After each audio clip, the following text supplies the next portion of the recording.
Bismillahirrahmanirrahim. Assalamualaikum warahmatullahi wabarakatuh. Innal hamdalillah wassalatu wassalamu ala Rasulillah wa ala alihi wa ashabihi wa mawalah. Wala haula wala quwata illa billah. Amma ba'du. Alhamdulillah, Bapak Ibu jamaah sekalian rahimani wa rahimakumullah. Insyaallah kita kembali melanjutkan pembahasan kita dengan panduan kitab Al-Firqah An-Najiyah, yaitu kitab yang membekali kita untuk memahami dua hal penting. Yang pertama adalah bagaimana cara kita beragama yang benar, yang lurus. Yang kesimpulannya bahwa cara beragama yang lurus itu cara beragama yang seorang muslim dia mendasarkan agamanya dengan Al-Quran, dengan As-Sunnah, sebagaimana yang difahami oleh para sahabat Nabi radhiyallahu anhum jami'an, dan juga oleh para imam-imam kaum muslimin, para ulama kaum muslimin yang mengikuti jejaknya para sahabat Nabi radhiyallahu anhum jami'an. Sekalian, sehingga di antara titik penting yang mesti kita tegaskan bahwasanya tidak cukup seorang dia mengaku telah mengikuti Al-Quran dan As-Sunnah, tetapi cara pemahamannya kemudian mengikuti masing-masing. Ini yang menjadi permasalahan, diantaranya yang menimbulkan ragam pendapat atau ragam pemikiran, sehingga menjadi sangat banyak kelompok yang disebutkan oleh Nabi SAW dengan ungkapan sataftariqu hadhil ummah ala thalathin wa sab'ina millah kulluha finnar illa wahidah wa iyal jamaah. Umatku ini akan terpecah belah menjadi sekian banyak kelompok, 73 kelompok, yang semua kelompok ini kata Nabi kulluha finnar, semuanya adalah terancam dengan neraka karena penyimpangan-penyimpangan yang mereka lakukan. Dan penyimpangan itu yang ada yang masih dekat, ada yang masih sangat jauh, ada yang sudah sangat jauh sekali, bahkan ada penyimpangan yang sudah keluar dari Islam.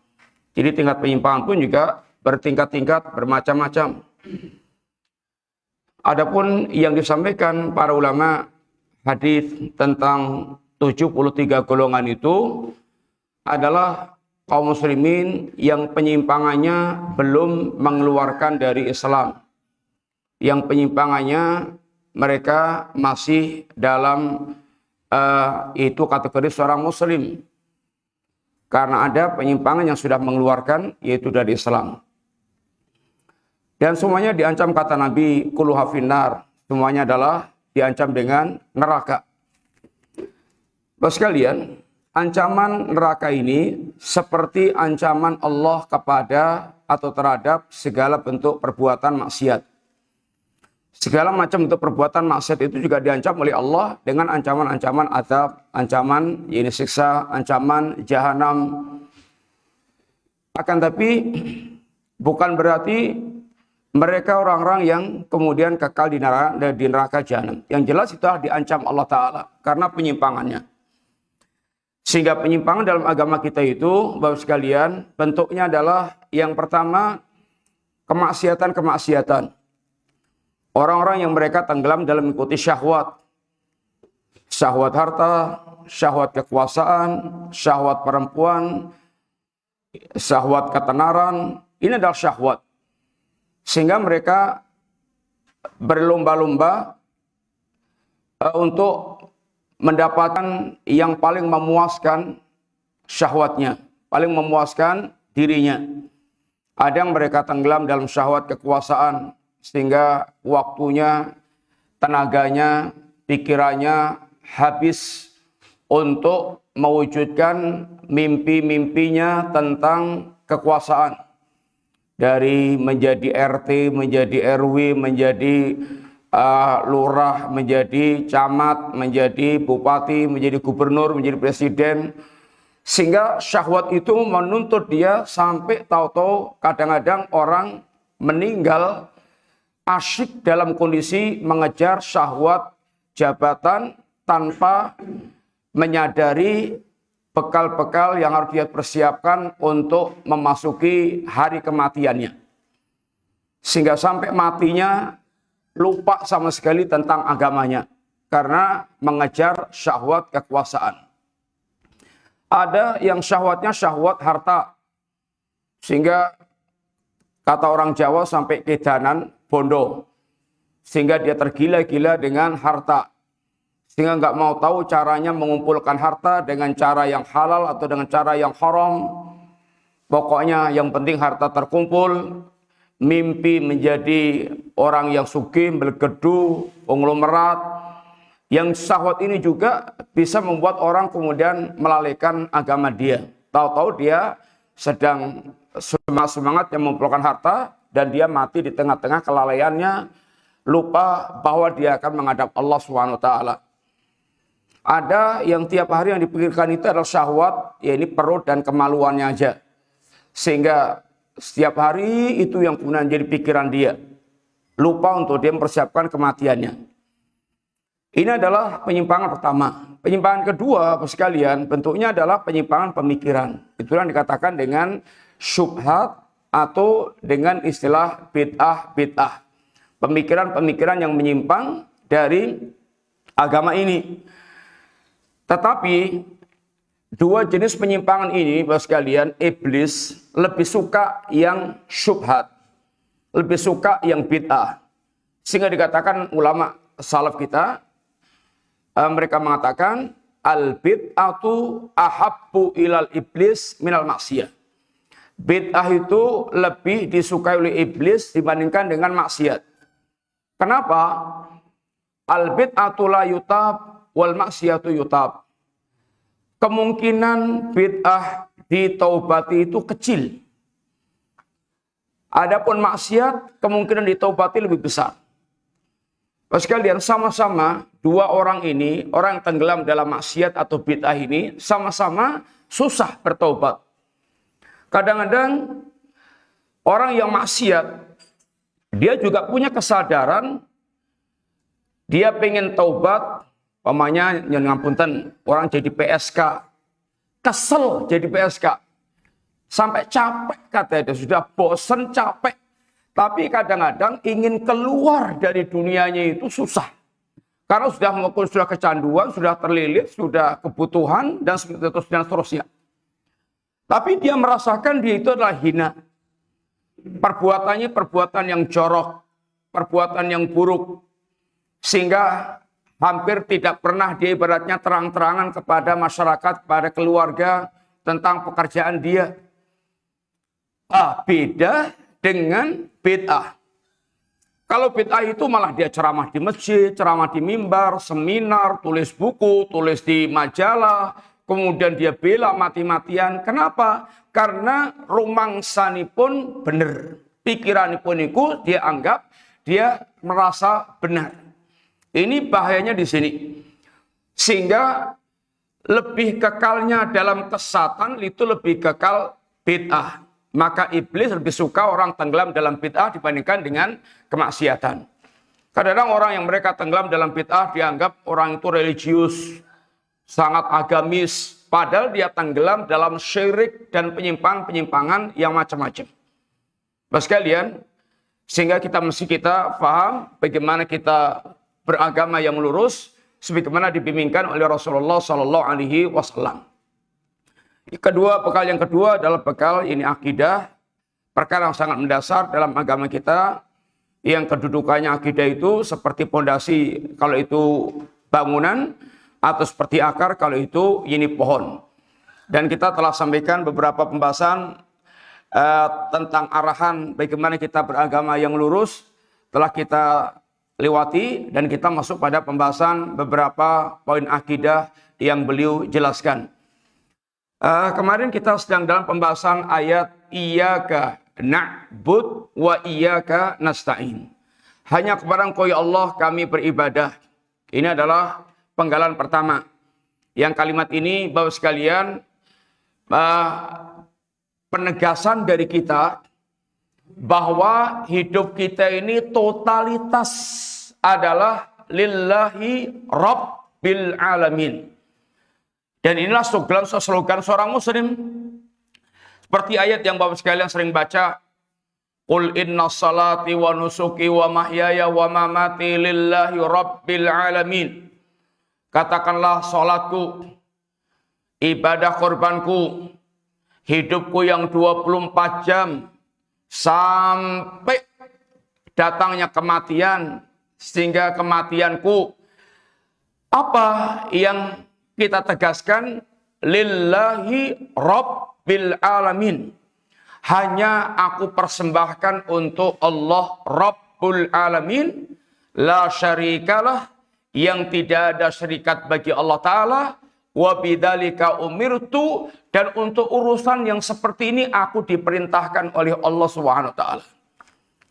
Sekalian, sehingga ayat ini mengingatkan kepada kita sekalian, nyuwun ngapunten, tidak mengapa kita mau jadi presiden ya monggo, mau jadi konglomerat ya monggo, mau jadi menteri ya monggo, mau jadi jenderal ya monggo, tapi yang harus kita ingat bahwa kita ini tugas pokok kehidupannya adalah lillahi rabbil alamin la syarikalah.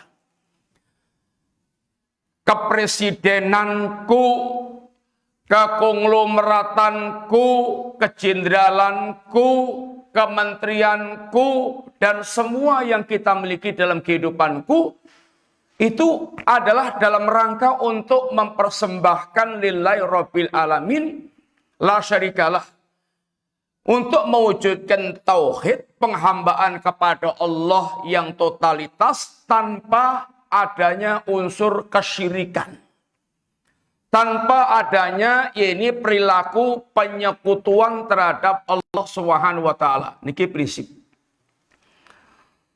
Jangan sampai justru karena mengejar jabatan, mengejar kedudukan, mengejar ketenaran, mengejar ketokohan, mengejar harta, lalu musyrik dan melupakan Allah Subhanahu wa taala. Sehingga sudah tidak lagi lillahi rabbil alamin, sudah tidak lagi la syarikalah, tetapi kemudian dia justru menjadi budak-budaknya harta, kata Nabi, budak-budaknya kekuasaan, budaknya uang. Yang Nabi katakan, ta'isa abdud dinar, ta'isa abdud dirham. Celaka hambanya dinar, hambanya dirham, hambanya dunia, budak-budaknya dunia. Tidak akan pernah berbahagia orang yang mereka diperbudak hidupnya oleh selain Allah Subhanahu wa taala, yaitu dunia. Bapak sekalian, kata Ibnu Qayyim, orang itu kalau hidupnya lari dari menghamba kepada Allah, pasti akan jatuh dalam perangkap menghamba kepada nafsu dan syaitan. Harabu min riqil ladzi khuliqulah fabulu firikin nafsi wal syaitan. Ketika manusia mereka itu lari dari menghamba kepada Allah Subhanahu wa taala, maka dia akan masuk dalam perangkap penghambaan kepada hawa nafsu dan syaitan. Sehingga dia hanya akan menjadi pengekor nafsu dan pengikut, yaitu syaitan. Ini penegasan yang disampaikan oleh para ulama kita. Ini yang pertama, iyyaka na'bud. Sekarang sekalian kita membahas tentang berikutnya, penggalan berikutnya, wa iyyaka nasta'in. Dan hanya kepada Engkau ya Allah kami beristi'anah.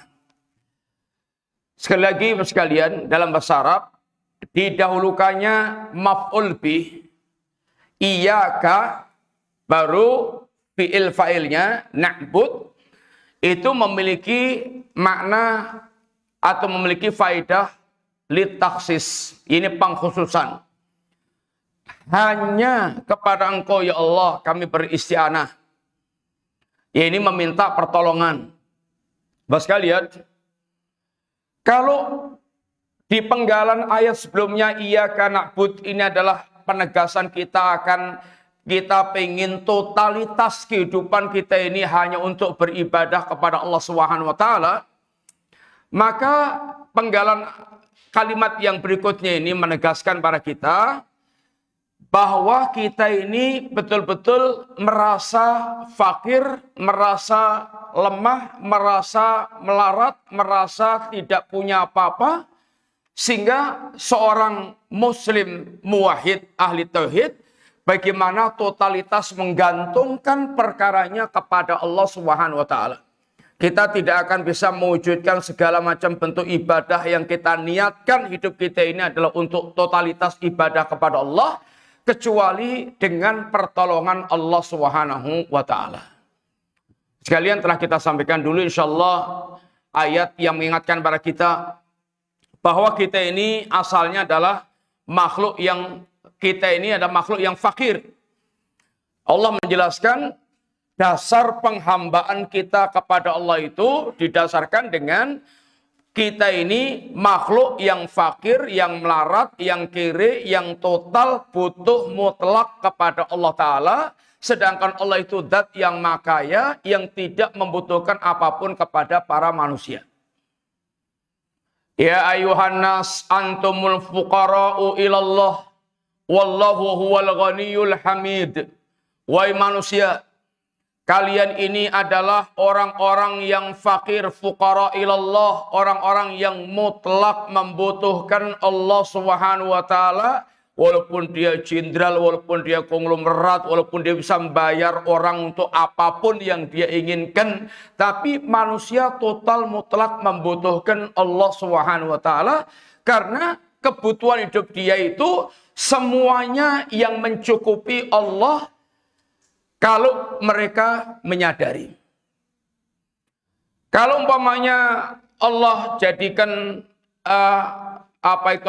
saluran pernafasannya itu dibuntet oleh Allah Ta'ala, mau lari ke dokter spesialis paru manapun, maka tidak ada yang bisa untuk menolong dia. Kecuali dengan pertolongan Allah Subhanahu wa Ta'ala. Kalau Allah sudah kirim malakal maut untuk mencabut nyawa dia, mau ya dokter semua spesialis dikumpulkan ribuan dokter untuk menahan kematiannya, nggak bisa. Mutlak kita membutuhkan Allah Subhanahu wa taala. Sehingga di antara ucapan yang sangat berkualitas dan sangat bernilai tinggi di sisi Allah Subhanahu wa taala, sekalian, yang diajarkan Nabi adalah ucapan la haula wala quwwata illa billah. Tidak ada daya dan kekuatan kecuali dengan pemberian Allah atau dengan daya kekuatan yang Allah berikan kepada kita atau dengan pertolongan Allah. Sehingga seorang hamba yang mereka menyadari bahwasanya dia adalah fakir, fuqara ilallah, dia tidak akan ujub. Dia tidak akan dihinggapi penyakit ujub, sombong. Sehingga orang yang mereka ujub dan sombong dalam kehidupannya, dia lupa dengan penegasan wa iyyaka nasta'in. Orang yang mereka musyrik atau riya, ibadahnya dia ingin pamer dan dia cari perhatian manusia, dia lupa dengan ayat iyyaka na'budu.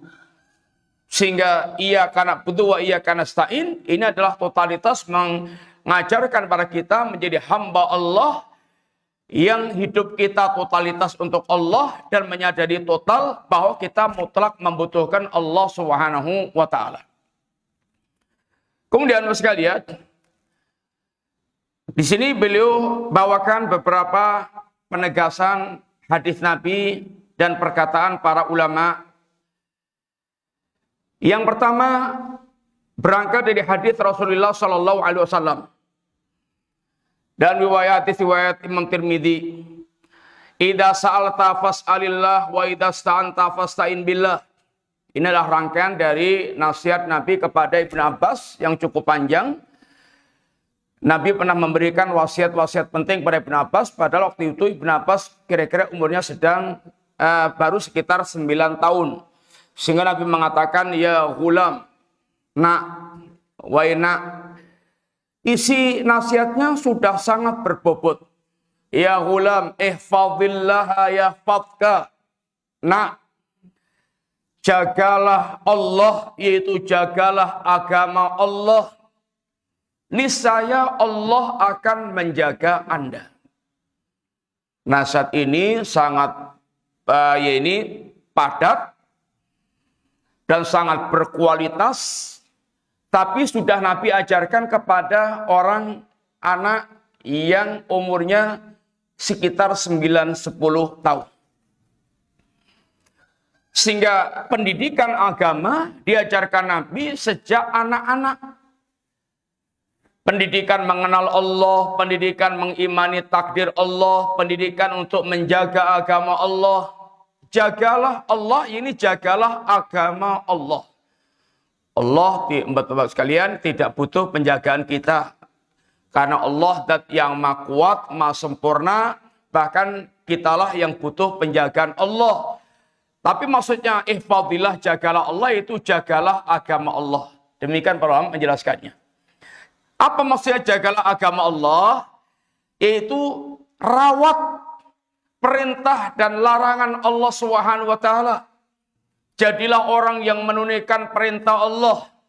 Jadilah orang yang meninggalkan larangan Allah. Jangan kamu tinggalkan perintahnya dan kamu jangan terjang larangannya. Yang dengan begitu kamu tidak menjaga agama Allah. Orang yang mereka betul-betul menjaga agama Allah, menjaga tauhidnya, menjaga amalan-amalan wajibnya, menjaga amalan-amalan sunnahnya, ini menjaga agama ini secara umum. Dia perhatian betul dengan batas-batas agama. Dia bukan seperti orang buta yang jalannya nyasak-nyasak, nggak karuan umpamanya, nggak mau tahu tentang batas-batas, hanya ndelujur gitu aja, sehingga semuanya diterjang. Tapi dia betul-betul perhatian. Oh ini boleh, ini nggak boleh. Dan itu yang perhatian seperti itu hanya orang yang mereka punya rasa pengagungan kepada Allah Subhanahu wa taala. Orang yang mereka dalam kehidupannya menjaga agama Allah sekalian, Allah akan jaga orang tersebut.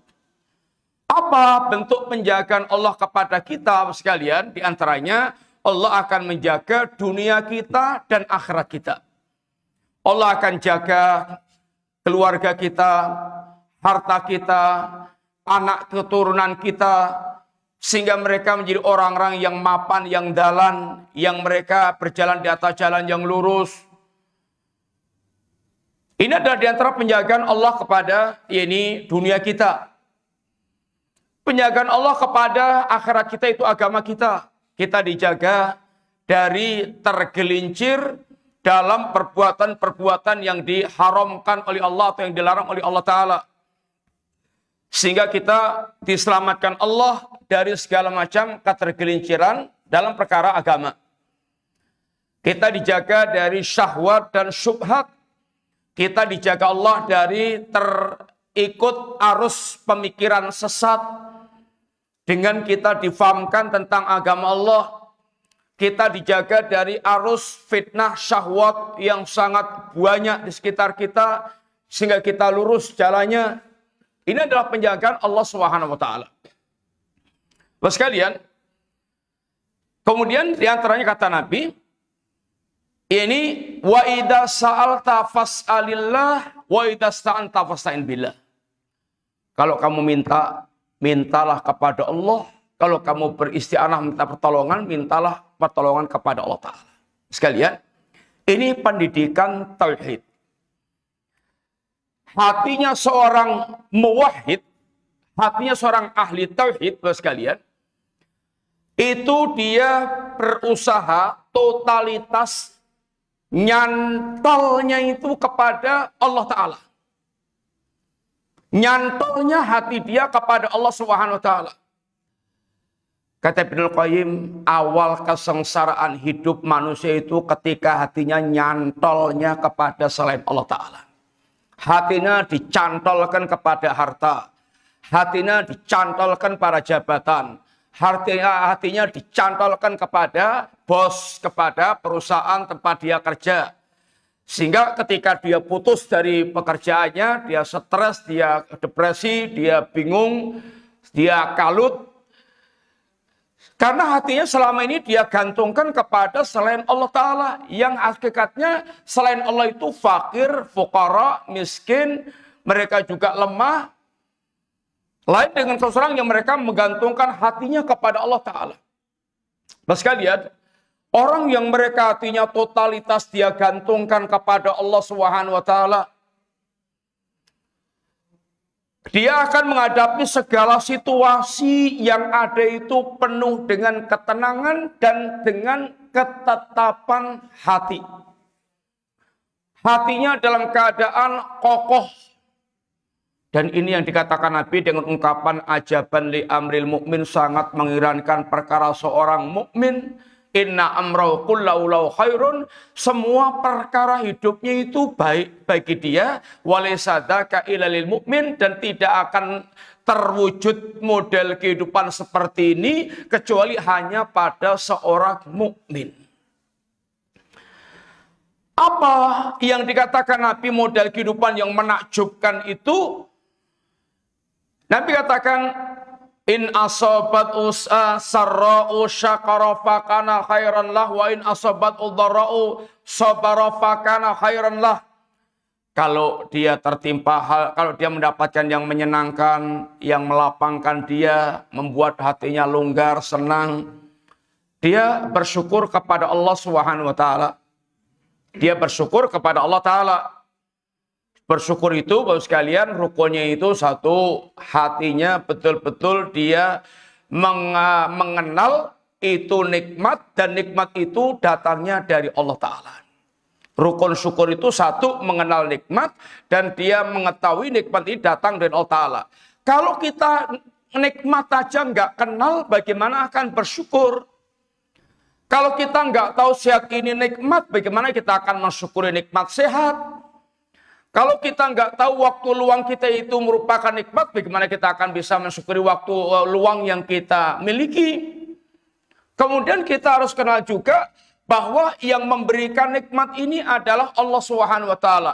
Wa ma bikum min nikmatin faminallah. Ini apapun nikmat yang Anda rasakan itu semuanya datangnya dari Allah Taala. Nah, sekalian, ini rukun yang pertama. Hatinya betul-betul mengenal nikmat dan pemberi nikmat. Yang kedua, sekalian, rukun syukur itu lesannya mengucapkan kalimat-kalimat syukur. Alhamdulillah. Dia menisbatkan nikmat itu kepada Allah Subhanahu wa taala. Tidak nepuk dada. Oh iya, sapa sik ingsun iku sapa, sehingga dia dodonya bendol, dia seakan-akan orang yang hebat, sehingga semuanya dia berhasil itu karena memang dirinya jagoan, lupa menisbatkan kepada Allah Subhanahu wa taala. Termasuk dengan syukur dengan lesan itu, Bapak sekalian, tahadduts bi nikmatillah. Dia suka membicarakan nikmat Allah Subhanahu wa taala. Dia ceritakan kepada orang, alhamdulillah, alhamdulillah, alhamdulillah. Saya ceritakan, tapi nyuwun ngapunten, cerita-cerita nikmat itu juga mesti lihat-lihat, ningali tiang kang kita ceritani. Orang yang kita ceritani, orang yang seneng gak dengan cerita kita, dan kalau dia dengar bahkan dia mendoakan kita. Atau kalau dia kemudian kita lihat itu orangnya hasad, dia dengar kita mendapatkan nikmat itu nggak seneng, maka jangan kita cerita kepada orang tersebut, karena akan muncul hasadnya, tambah sengit sama kita, dan dia akan bisa membuat makar. Karena orang yang dengki, orang yang serai dengki itu dia arahnya ini membuat makar. Maka kita berlindung kepada Allah, wa min syarri hasidin idza hasad, dan dari kejahatan orang yang hasad, orang yang dengki ketika dia sedang dijangkiti penyakit kedengkiannya. Bapak sekalian, ini yang kedua. Rukun yang ketiga, syukur itu adalah yaitu menjadikan nikmat-nikmat yang kita terima untuk semakin mendekat kepada Allah Ta'ala. Kalau kita tambah nikmat kok tambah nampak jauh dari Allah, nyuwun ngapunten Bapak sekalian, ini alamat-alamat kita ini kufur nikmat. Zaman tesih rada angel atau zaman rekoso niku Masya Allah teng masjid terus nduwengkluk terus ndongane ngantos nerocos. Tapi pun mulai dipun damel gampil Allah, dilonggaraken, digampangkan, dimudahkan dunianya, mulai mboten ngambah masjid, mulai mboten mambu masjid, pun mulai Quranipun melangkrak, mboten tiwaos, pun mulai mboten berzikir, zikiripun namung bendinten duit terus dua duit, sehingga lupa dengan Allah Subhanahu wa taala. Orang yang mereka diberi kenikmat dan semakin jauh dari Allah, itu akibatnya kufur nikmat. Sehingga hakikat nikmat itu diingatkan para ulama, hakikat nikmat itu apa? Nikmat itu apa yang semakin membuat Anda dekat dengan Allah Ta'ala. Itulah nikmat. Orang yang mereka justru tidak semakin dekat dengan Allah, padahal dia merasa mendapatkan nikmat, niku naminipun istidraj. Istidraj, pengelulu, diulur oleh Allah Ta'ala. Dia diulur dengan kesenangan sampai nanti kemudian dipenggal oleh Allah dengan azab sehingga dia sedihnya itu bertumpuk-tumpuk, putus asanya bertumpuk-tumpuk. Allah katakan falamana sumadzukiru bi fatahna alaihim abwaaba kulli syai' hatta idza farihu bima utu akhadnahum baghtatan fa idahum mublisun. Ketika orang itu sudah melupakan Allah, mulai enggak sholat, mulai lupa dengan Allah, mulai enggak taat, enggak peduli dengan agama. Justru di antara yang Allah akan lakukan apa itu? Allah akan bukakan pintu-pintu kesenangan tentang kehidupan dunia dia, sehingga dia tambah kemaruk tentang apa yang dia dapatkan itu. Tapi ketika dia sedang di puncak-puncak kesenangannya, sedang berfoya-foya, sedang menikmati apa yang dia dapatkan, Allah timpakan azab secara mendadak, serta-merta dia menjadi orang yang putus asa dengan datangnya azab Allah tersebut. Sekalian, ini orang yang mereka nikmatnya tidak semakin mendekatkan kepada Allah Ta'ala. Sehingga hakikat nikmat itu apa yang semakin membuat kita dekat dengan Allah Subhanahu wa Ta'ala. Ini orang yang mereka mukmin bersyukur. Kalau dia kemudian mendapatkan hal yang tidak menyenangkan, dia bertubi-tubi bahkan mendapatkan hal yang tidak menyenangkan, menyempitkan dada secara umum, apa yang dia lakukan? Dia bersabar kepada Allah Ta'ala, dia tahu ini ujian datang dari Allah, dan dia tahu tentang semua hikmah di balik ujian, sehingga dia bisa berlonggar, berlapang dada. Sebagaimana para ulama menjelaskan tingkatan orang yang mereka terkena musibah itu ada beberapa tingkatan. Tingkatan pertama, tingkatan orang mereka tidak bisa bersabar. Ngamuk-ngamuk, ngomel-ngomel, kemudian sudah ditumpah ruahkan semua kejengkelannya itu. Padahal mau dia tumpahkan sampai habis apa yang tersimpan di dalam ini hatinya, ngamuknya itu, ya musibah nggak hilang. Mobil tewenyok atau kemudian rumahnya ambruk, kemudian dia ngamuk-ngamuk, nggak karuan, ngomelnya nggak karuan, ya rumahnya tetap ambruk, mobilnya tetap tenyok, dan ngomelnya dia dicatat oleh malaikat dan akan dia pertanggungjawabkan di hadapan Allah SWT. Sekalian, ini orang mereka tidak bisa bersabar. Yang kedua, orang yang bisa bersabar, dia merasakan pahitnya kejadian, tapi dia tidak mengeluhkan kepada makhluk, dia tidak protes kepada Allah, dia bersabar. Tapi dia masih merasakan pahitnya apa yang dia rasakan dari musibah tersebut. Tingkatan yang ketiga, tingkatan orang yang ridho. Hatinya bisa berlapang dada, dia tahu ini datang dari Allah, dan dia ridho dengan ujian Allah Subhanahu wa Ta'ala. Dia berharap keutamaan dari Allah sehingga dia ridha. Tingkatan yang keempat yang paling tinggi, Bapak sekalian, ketika orang melihat musibah, yang dilihat bukan lagi zat musibahnya, tapi yang dilihat sudah pahala yang dijanjikan Allah di balik musibah itu, sehingga hilang itu rasa kesedihan, dia mengenal seluruh keutamaan-keutamaan ini orang yang terkena musibah. Kalau orang kehilangan 1 juta, kemudian dia mendapatkan ganti 1 miliar, nah itu yang dilihatnya, itu yang 1 miliarnya itu, sehingga dia tidak lagi mengingat dengan derita musibah hilangnya 1 juta.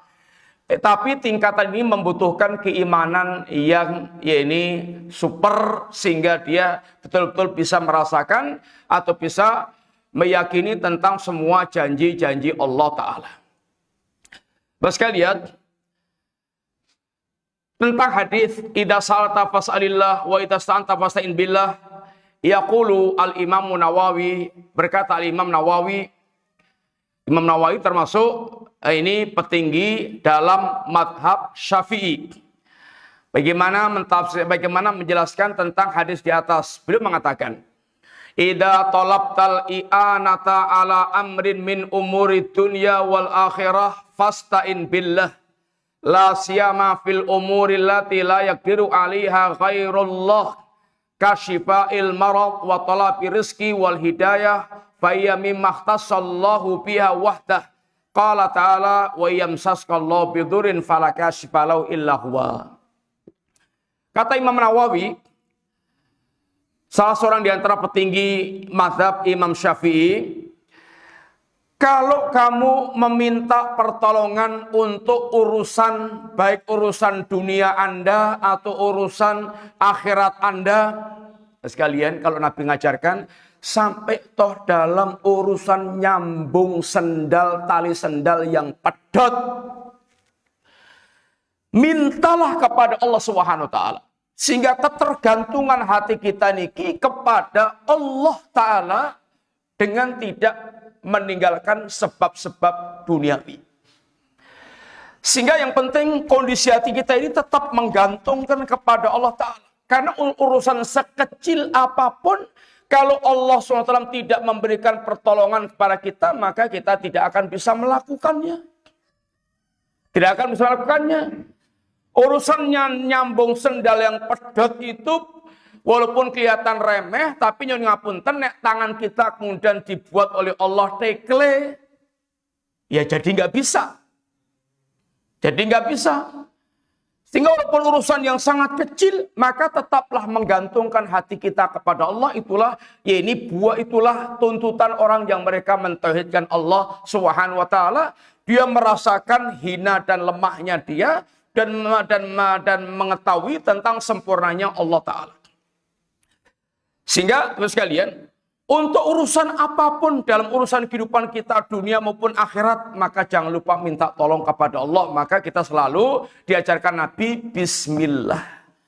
Bismillah niku diantara kandungannya adalah, yaitu aku beristianah meminta tolong kepada engkau ya Allah. Mau makan bismillah, kemudian juga mau pergi bismillah, mau ngapain, kalau kita nggak hafal doa yang komplitnya, paling minimal bismillah. Menyebut nama Allah SWT, ada unsur isti'anah di situ, dan itulah tuntutan seorang yakni muwahhid, seorang ahli tauhid. Jangan minta ke kubur, jangan menyebut wali, jangan menyebut nama kiai, itu semuanya makhluk yang tidak boleh kita menggantungkan hati kepada mereka. La siyama fil umuri allati la yaqdiru 'alaiha ghairullah. Lebih-lebih dalam perkara yang tidak dimampui kecuali hanya Allah Ta'ala. Menyembuhkan sakit, kita jangan ke dukun, jangan ke tukang ke paranormal.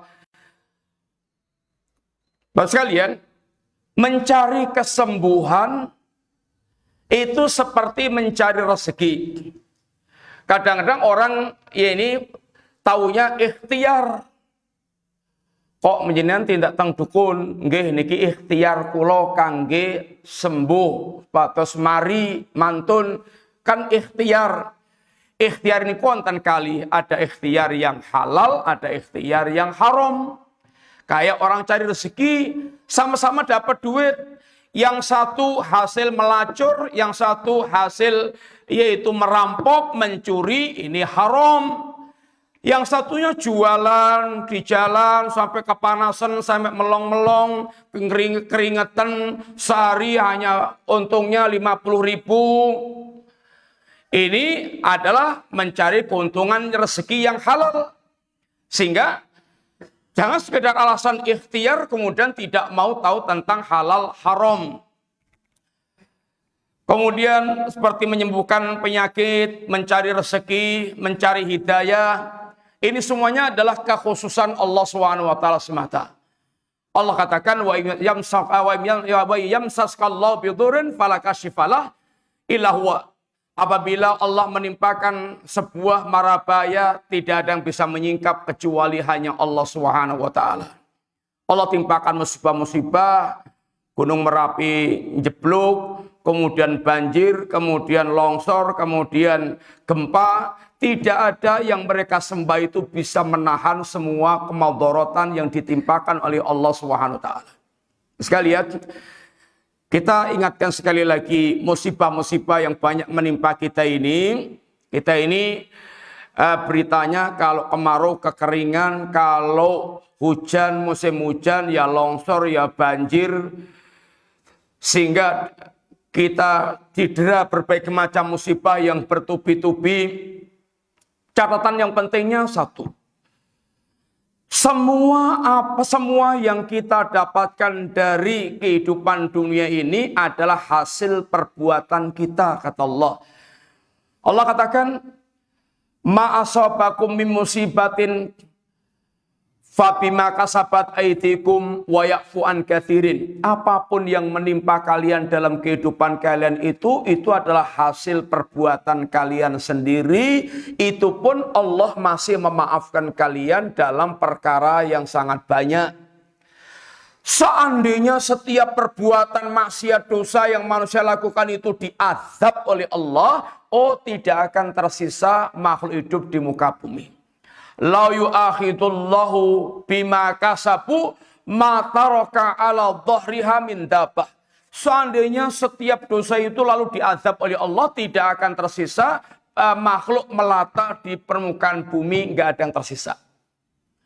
Sekalian, sehingga apa yang Allah timpakan itu harapan Allah, kita ini bukan menjadi orang yang dungu, orang yang dablek, orang yang hatinya bebal, tapi kita orang yang cerdas, ulul albab. Fakta biru ya ulil albab. Ambillah pelajaran wahai orang yang punya akal yang cerdas, hati yang jernih. Pelajaran-pelajaran di setiap kejadian yang ada. Sehingga musibah di atas musibah itu ketika Allah timpakan musibah dan mereka tidak menyadari, tidak introspeksi atas musibah yang ditimpakan oleh Allah SWT. Hanya selalu berkutatnya itu analisa, kenapa gempa? Karena ada lempengan bumi yang bergerak sehingga menjadikan lapisan bumi bergerak, kemudian menjadi getaran-getaran, kemudian menjadi gempa. Kenapa erupsi Merapi? Karena memang sudah waktunya begitu, sekian tahun sekali akan terjadi seperti itu. Iya, tetapi siapa yang mengendalikan itu semuanya? Ini termasuk kedunguan yang tidak pernah mereka mengingatkan manusia bahwa itu sangat erat kaitannya antara maksiat perbuatan dosa manusia dengan berbagai macam musibah yang ditimpakan Allah Ta'ala. Yang Allah katakan, fakullan akhadna bidambi. Setiap yang kami azab itu gara-gara dosa yang mereka lakukan. Faminhum man arsalna alihi hasiba. Ada yang kami kirim hujan batu sehingga mereka ditimpuk batu oleh Allah sehingga remek hancur kayak kaumnya Nabiullah Lut. Wa minhum man akhaddat usaihah. Ada yang kami kirim halilintar. Ini suara yang sangat dahsyat yang memekakkan telinga, yang membuat jantung copot. Wa minhum man khasabna bil arda. Ada yang kami tenggelamkan ke bumi, penenggelaman kota, penenggelaman rumah seperti Qarun dan semua kekayaannya ditenggelamkan Allah. Wa minhum man akhraqna. Ada yang kami tenggelamkan di lautan kayak Fir'aun. Dan semuanya kejadian telah kita lihat dengan mata kepala atau kita dengar dari berita yang ada. Dan itu merupakan bagian daripada ayat Allah yang Allah kirim supaya hati kita punya kesadaran la'allahum yarji'un, kemudian mudah-mudahan mereka mau kembali kepada Allah, dan mudah-mudahan mereka hatinya punya rasa takut kepada Allah, karena Allah katakan wa ma nursilu bil ayati illa tahwifan, tidaklah kami kirim ayat-ayatku itu termasuk banjir ayat Allah, gempa ayat Allah, tsunami ayat Allah, longsor ayat Allah. Kenapa? Untuk apa itu? Supaya tidak lain kecuali dalam rangka menimbulkan rasa takut kepada manusia, sehingga ketika manusia melihat banjir yang hitam-hitapi yang membuat kerotnya bangunan, kemudian hancurnya semua, erupsi yang demikian mengerikan, bahwa akan ada kejadian yang jauh lebih dahsyat dari itu semuanya. Sekalian, ini kalau hati kita sehat, kalau hati kita hati yang beriman, hati yang bisa, yaitu hati yang nyambung dengan Allah Ta'ala. Tapi kalau hatinya bebel, hati kerbau, yaitu hati binatang, hati yang mereka tidak mengenal Allah Ta'ala, ya tidak akan bisa mengambil pelajaran apapun yang Allah timpakan kepada manusia. Kemudian poin yang kedua beliau katakan, man arada hujatan fal Qur'anu yakfihi wa man arada mughithan fallahu yakfihi wa man arada wa'idhan fal mautu yakfihi wa man lam yakfihi syai'un min dalik fa inan nara takfihi qala ta'ala alaihissallahu bikafin abda. Barang siapa yang dia menginginkan hujah, menginginkan alasan-alasan, penegakan hujah, alasan, maka Al-Quran cukuplah menjadi hujah. Dan menjadi dalil-dalil, alasan dalil-dalil yang memaparkan semua apa yang kita butuhkan dalam kehidupan. Allah sudah menjadikan Al-Quran kitab yang sempurna. Yang sempurna itu kita tidak butuh lagi tambahan dan pengurangan. Kita seorang muslim dalam memandu kehidupan kita, Bapak sekalian nyun ngapunten, boten perlu malih gresek-gresek tentang sampah filsafat, pemikiran-pemikiran manusia, pemikiran orang musyrik, orang kafir. Tapi cukuplah bagi seorang muslim hujah dalil kehidupan yang menuntun dia adalah Al-Quran. Karena sudah cukup dengan Quran sunnah seperti yang diajarkan oleh para sahabat Nabi. Itu sudah cukup menuntun kita komplit. Di antara mantapnya ilmu niku tidak akan pernah berubah. Hukum Allah turunkan semuanya dengan ilmu Allah. Sampai kiamat tidak akan pernah berubah. Dan itu akan menghasilkan yang terbaik dalam kehidupan. Dan di antara dangkalnya ilmu itu berubah-ubah setiap saat. Cara pandang sekarang, besok berubah lagi, besoknya berubah lagi, sekian tahun yang akan datang berubah lagi. Karena memang ilmunya hanya segitu. Dan tidak memperbaiki dari berbagai aspek. Tapi kesombongan manusia, keangkuhan manusia, itu yang membuat mereka menolak Quran, nyingkiri Quran. Bahkan sebagian orang yang bahlul mengatakan, hukum buatan manusia itu membawai Al-Quranul Karim, sehingga Al-Quran, hukum agama, itu harus manut dengan hukumnya otak manusia. Ini termasuk bahlul. Kalau yang mengatakan gini orang kafir, niku pantes. Tapi kalau yang mengatakan gini itu orang yang muslim, niku super kebangetan. Super kebangetan. Seakan-akan Al-Quran itu buatan badui yang muncul dari gunung, yang otaknya itu hanya nguplek pada tahun sekian. Ini Quran yang nurunkan Allah SWT, yang ilmu Allah itu tahu yang lalu, tahu yang sekarang, tahu yang akan datang, tahu yang terjadi, tahu yang tidak terjadi, kalau terjadi itu bagaimana. Dan Al-Quran turun dengan ilmu Allah SWT. Kalau kita punya ketakwaan hati akan mengagungkan Al-Quranul Karim. Wa man arada mughithan, barang siapa yang dia menginginkan pertolongan untuk mengentaskan kesulitan-kesulitan, Wallahu yakfihi, cukuplah bagi dia adalah Allah. Sehingga mengembalikan semua masalah, menggantungkan semua permasalahan hanya kepada Allah Subhanahu wa taala. Wa man arada wa'idan fal mautu yakfihi, barang siapa butuh nasihat, kematian menjadi nasihat yang mencukupi. Sekarang bisa menjadi konglomerat hektar, ratusan hektar, jutaan hektar tanahnya di mana-mana, sugih blegedung ngawu-awu, kekayaannya bisa untuk 70 turunan. Tapi kematian mengintai dia, dan kalau udah mati semua yang dia miliki ditinggal, nggak ada yang dia bawa. Sekarang bisa menjadi jenderal gagah, ini bisa itu sombong, angkuh. Tapi kalau sudah mati semuanya lemes, lunglai, nggak bisa apa-apa lagi. Dia tinggal digotong orang, dimasukkan, dicemplungkan ke kuburan. Diuruk tanah. Kematian menjadi pelajaran bagi setiap kita. Dulu ada artis yang tampan, ada artis yang cantik, ada penguasa yang sundul langit kekuasaannya, ada raja yang luas kekuasaannya. Sekarang tinggal cerita di mana mereka sudah melesek semuanya sampun di bawah tanah. Sehingga kematian itu menjadi nasihat buat setiap kita. Jangan sampai angkuh, jangan sampai sombong, jangan sampai sok. Ketika Allah berikan kepada dia, ini sebagian daripada duniawi.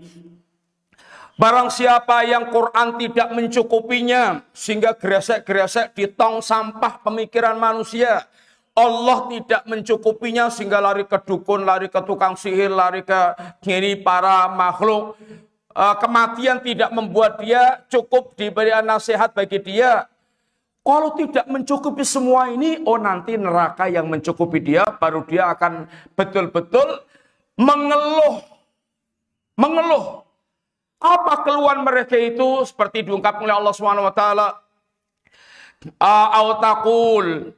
Atau kamu tunggu waktunya nanti ketika jiwa kamu menjerit, autakula nafsun ya hasrata ala ma faratu fi jambillah.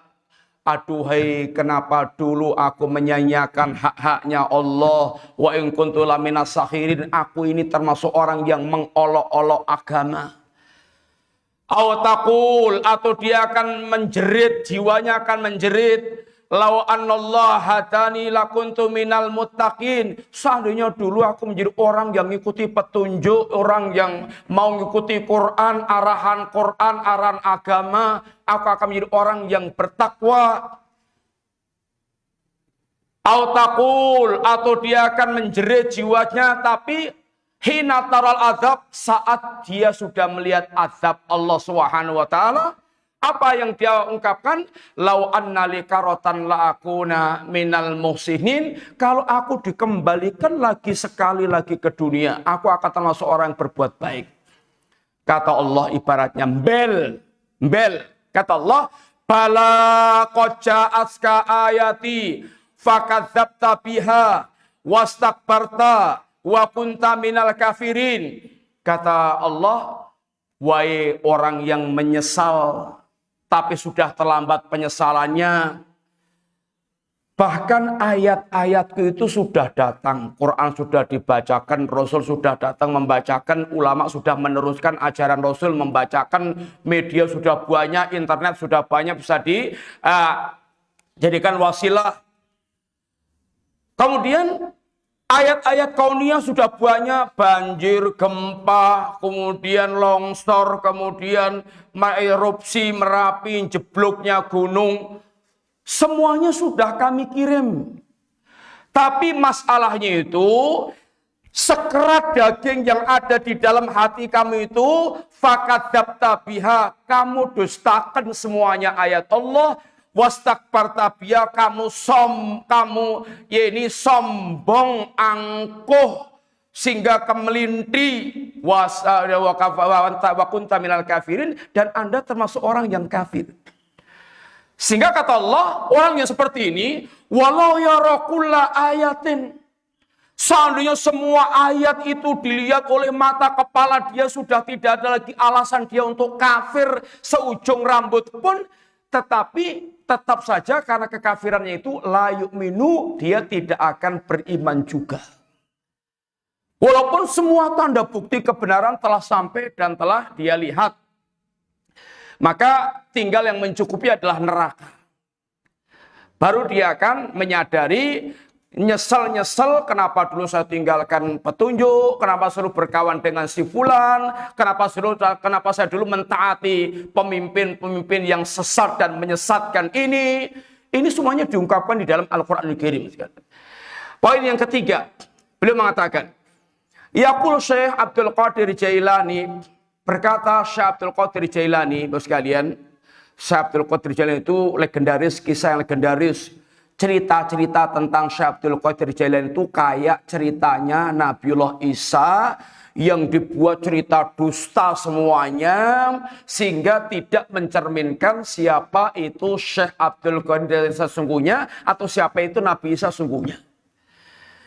Ceritanya palsu dan banyak yang disebut dengan karomah-karomah yang yaitu dusta, batil. Contoh, di antara manaqib Syekh Abdul Qadir Jailani, beliau mengejar malaikat yang sudah mencabut nyawanya orang-orang itu, dikejar sampai kemudian ini kelai dengan malaikat, kemudian keranjang nyawanya itu tumpah lagi, kemudian ini kembali lagi ke jasadnya manusia. Ini termasuk cerita batil semuanya. Dan itu banyak yang tersebar di tengah-tengah masyarakat. Sehingga para pendobos itu suka mengajarkan cerita-cerita bohong termasuk atau dusta, termasuk diantaranya ini malaikat mungkar apa ada cerita katanya Abu Nawas atau Abu Nawas ditanya apa itu kalau saya nanti mati itu bungkusan nganggo kain kafan sing wis bobrok jebol, sing wis ambrol. Kemudian kenapa Surasa takon gitu. Kemudian dicari kain kafan kayak gitu pas kematiannya, apa yang dia ceritakan itu malaikat mungkar nakir itu dia ketika melihat jasadnya, jenazahnya Abu Nawas, dia bingung. Ini mayat lama ternyata. Mayat lama, lawang kain kafannya itu wis ambrol-ambrol. Ini cerita dobos. Tukang dobos menyesatkan manusia. Lebih-lebih katanya itu, mungkar nakir itu nggak bisa loh nanya orang itu. Orangnya itu dilitir terus datang ke kuburannya itu, maka nggak sempat nanya. Karena kalau ditanya itu, kalau yang layak ini sudah pulang semuanya, baru mungkar nakir, yaitu nanya. Nanya di kuburan itu kalau udah orang sepi ninggalkan kuburan lah, ini orang kuburannya terus bendino dilitir orang datang terus nggak sepi-sepi, maka mungkar nakir nggak punya kesempatan nanya. Niki dobos, tukang dobos, penyesat. Sekalian, Syekh Abdul Qadir itu seorang ulama ahli sunnah, ahli tauhid yang mengajarkan yaitu ajaran yang lurus. Apa kata beliau? Salullaha, mintalah kamu kepada Allah Subhanahu wa taala, jangan minta kepada Syekh Abdul Qadir Jailani. Wala tas'alu ghairahu, jangan kamu minta yang lainnya. Mintalah kepada Allah. Ista'inu billahi wala tasta'inu bi ghairihi. Mintalah tolonglah kepada Allah, jangan minta tolong kepada selain Allah. Waihat, celaka betul kamu itu. Bi ayyi wajhin talqahu ghadan, muka kamu akan kamu taruh di mana kalau kamu besok ketemu Allah Ta'ala. Wa anta tunasihuhu fid dunya, sedangkan kamu di dunia itu menentang, menyelisih Allah Ta'ala, mendurhakai Allah Ta'ala. Mu'ridun anhu, berpaling dari Allah Ta'ala. Muqbilun ala khalqih, kamu menghadapkan diri kepada makhluk, berpaling dari Allah. Musyrikun bi, menyekutukan Allah. Ini tungsilu hawaijika bihim. Kamu ini arahkan, kamu keluhkan segala macam kebutuhan hidup kamu kepada para makhluk tersebut.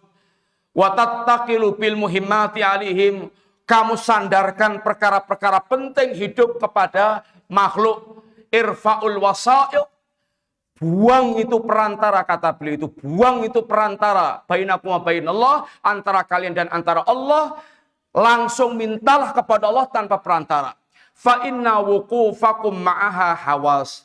Karena bersandarnya kamu kepada para makhluk itu, kamu dedepli kepada para makhluk itu adalah sikap pandir dungu, la mulka wala sultan wala ghaniya. Mereka itu enggak punya kerajaan, enggak punya kekuasaan, dan tidak punya wala ghina, dan tidak punya kekayaan untuk mencukupi, wala izzah, dan tidak ada izzah kemuliaan, illa lil haqqi azza wajal. Sultan, kerajaan, kekayaan, kewibawaan hanya milik Allah Subhanahu wa taala al-haq. Kun ma'al haqqi bila khalqin. Jadilah Anda orang yang bersama Allah, jangan bersama dengan makhluk dalam mengajukan segala kebutuhan Anda.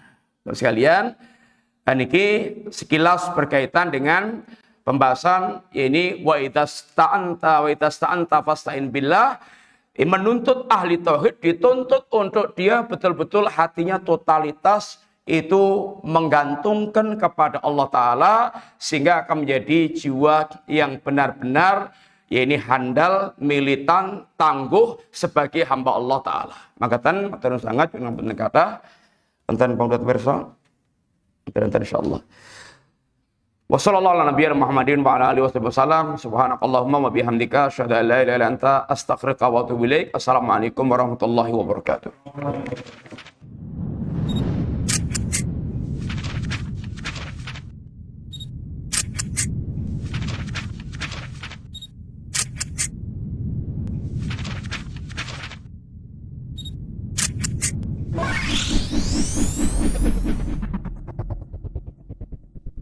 Ihya, elegan dan syar'i.